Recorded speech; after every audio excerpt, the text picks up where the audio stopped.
Bismillahirrahmanirrahim. Assalamualaikum warahmatullahi wabarakatuh. Selamat pagi Pak Hafiz.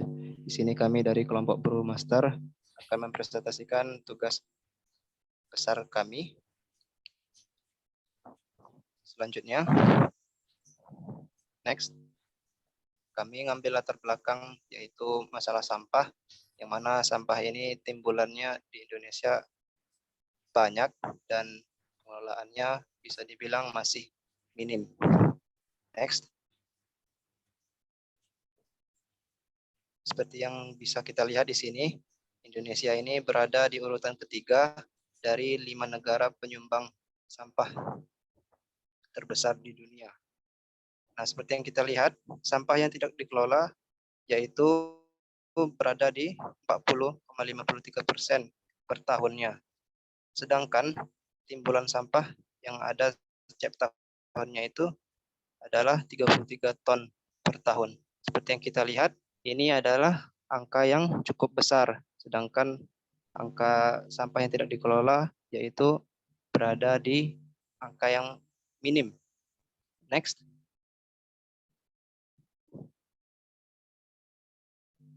Di sini kami berfokuskan kepada poin SDGs nomor 3, yaitu Good Health and Well-being, dan poin 12 yaitu Responsible Consumption. Kemudian poin 14 yaitu ekosistem di bawah air, dan poin 15 ekosistem di atas daratan. Next. Apa sih yang bisa kita lakukan dengan sampah? Pertama, kita bisa daur ulang, kemudian kita bisa jual sampah, dan kita bisa membuat sistem informasi sampah, kemudian kita bisa lapor sampah, dan terakhir kita bisa jual barang daur ulang. Next.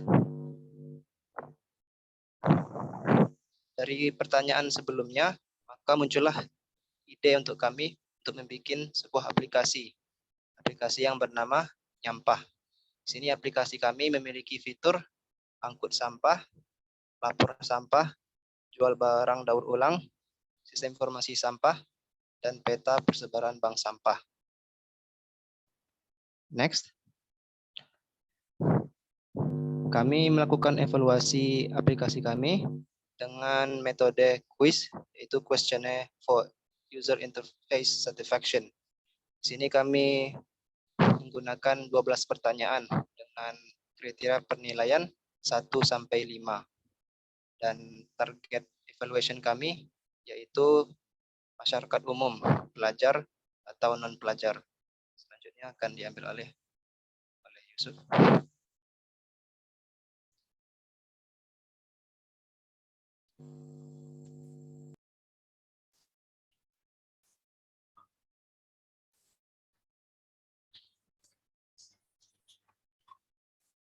Selanjutnya mengenai aplikasi prototyping high fidelity. Di sini kita menggunakan login untuk masuk.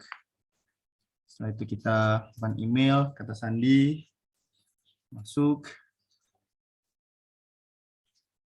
Nah, dan di sini merupakan tampilan awal dari aplikasi Nyampah dengan beberapa fitur yang sudah disampaikan sebelumnya. Yang pertama kita mengenai angkut sampah. Di mana angkut sampah, seseorang bisa membuang sampah berdasarkan jenisnya, baik dari kertas, plastik, ataupun elektronik. Kita pilih kertas, habis itu di setiap berat sampah yang berbeda memiliki poin-poin yang berbeda. Di sini kita bisa memilih sub, baik dari koran, buku bekas, dan hal lain sebagainya. Dan juga bisa menambahkan suatu foto sebagai bukti kalau memang sampah plastik yang kita buang. Setelah itu, kita memesan di aplikasi. Nah, ada juga fitur lapor sampah, di mana fitur lapor sampah ini bisa menjadi kegiatan sosial bagi lingkungan yang ada di sekitar. Kita bisa melaporkan sampah dengan mengunggah foto, setelah itu memberikan keterangan, maka lapor sampah berhasil dimasukkan ke dalam aplikasi Nyampah. Selanjutnya, kita dapat membeli barang daur ulang. Di sini ada tote bag, kita klik, habis itu kita memasukkan alamat pengiriman, langsung kita pesan. Berhasil memesan produk. Setelah itu, kita dapat melakukan yang namanya tukar dan juga share. Di mana share ini kita mengirim poin kepada akun kawan kita ataupun akun keluarga kita. Selanjutnya mengenai sistem informasi. Di sini kita memberikan pengertian, jenis, dampak, dan solusi. Pengertian sampah, jenis sampah, dampak sampah, dan juga solusi sampah. Selanjutnya mengenai profil akun. Di sini kita memberikan fitur edit, dan ketika kita ingin mengganti foto, kita dapat mengubahnya. Langsung kita klik foto baru, maka foto berhasil kita ubah. Mungkin itu saja High Fidelity Prototype. Selanjutnya kita akan membahas mengenai hasil evaluasi dari kuesioner yang sudah kita sebarkan kepada masyarakat umum. Selanjutnya buat Maruf Al-Karhi dipersilahkan.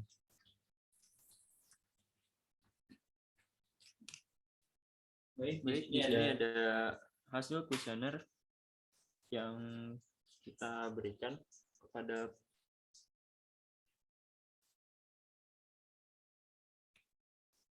langsung saja.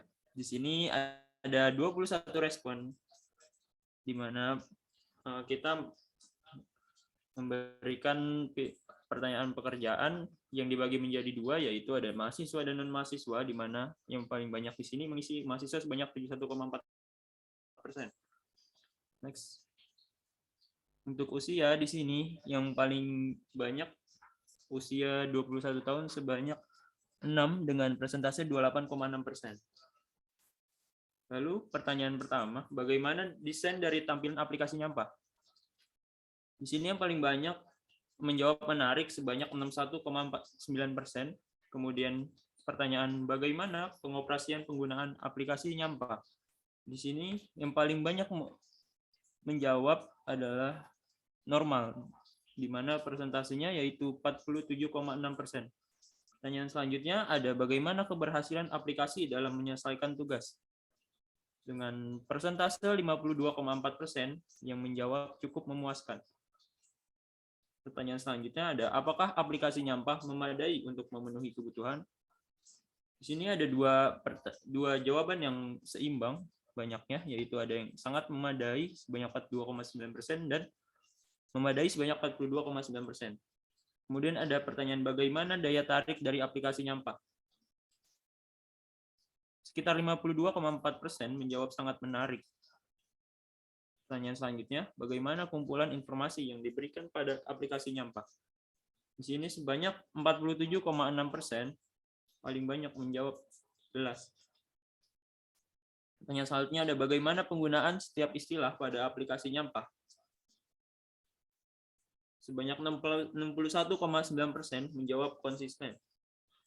Pertanyaan selanjutnya ada apakah kata yang terdapat pada aplikasi Nyampah berkaitan dengan tugas yang dilakukan?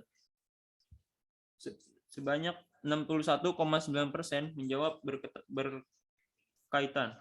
Pertanyaan selanjutnya, apakah aplikasi memberi informasi tentang apa yang sedang dikerjakan oleh sistem? Di sini paling banyak menjawab cukup dengan presentasi 38,1%. Pertanyaan selanjutnya ada, apakah pesan yang muncul saat terjadi kesalahan membantu? Ini paling banyak menjawab membantu dengan presentasi 42,9%. Pertanyaan selanjutnya ada, apakah tugas dapat dilakukan dengan benar oleh aplikasi? Sebanyak 38,1% menjawab hampir selalu benar. Pertanyaan terakhir, bagaimana penggunaan dan pemilihan warna pada aplikasi Nyampah? Di sini paling banyak menjawab sangat bagus dengan presentasi 52,4%. Kemudian kita akan masuk ke perhitungan SUS-nya dengan nilai rata-rata SUS total 79,4% dengan kriteria good. Mungkin itu aja dari kami. Kurang lebihnya mohon maaf. Assalamualaikum warahmatullahi wabarakatuh.